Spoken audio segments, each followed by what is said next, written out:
Leaf Ward is the definition of being a menace to society. Leaf was born and raised in the trenches coming out of West Philly. He has a mixture of drill music and pain music, but the pain music stands out way more. It took a while to reach his level of status. I'd say 4 to 5 years, but mixtapes like On My Own Too and Dead Living were stamped in the streets of Philly. Leaf Ward had a lot of obstacles to face. The life he was in wasn't a joke. He was losing people to the system and the graveyard.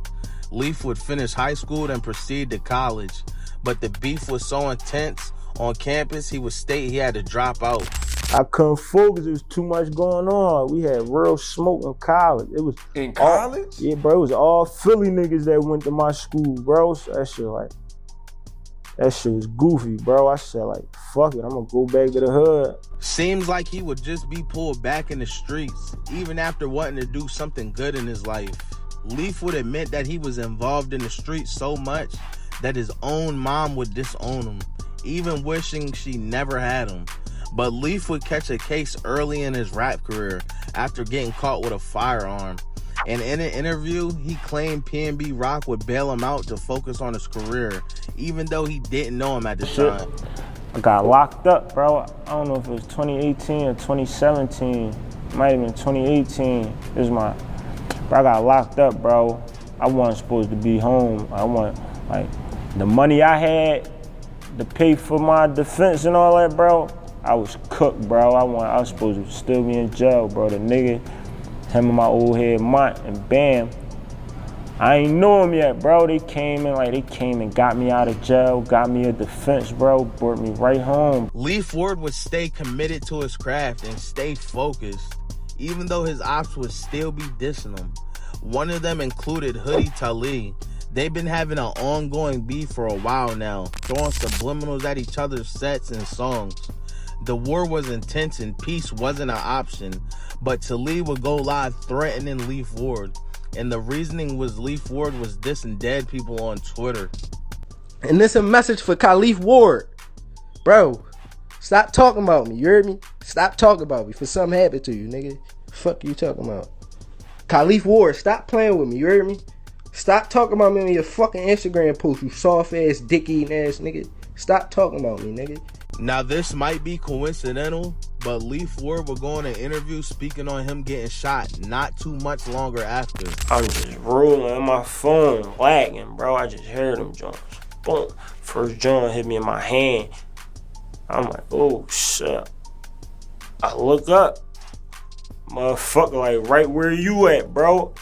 Throwing them joints. I'm thinking I'm cooked, bro. But niggas can't shoot. But I got hit one time. He threw 14 shots, bro. That was a close call for Leaf. That let him know he had to be on his pivot because his life could be taken at any given moment. Especially having kids, you want to stay away from the streets. Leaf Ward would end up leaving Philly and moving to Atlanta for the fact that Philly was so hectic. I moved out here, I'm just say earlier in the year. I ain't gonna tell him the exact. Okay. But early in the year, I came out here cause like Philly, that shit hot right now. I should have been out of Philly. Like motherfuckers used to always tell me like, man, like you ain't no regular nigga, like you somebody, like get the fuck out of here. You hear me? Like because around the time he moved, Philly was getting worse and worse by the day. People were dying on a daily basis. The city was on fire. But Leaf wouldn't stay focused for too long. He was arrested on serious felony charges that led him to having a $150,000 bond. And not to mention, he was caught with a switch on his gun. That's automatic federal time. They don't play about that. So Leaf facing 20 to life is looking bad for him. His craft was putting him in a good position.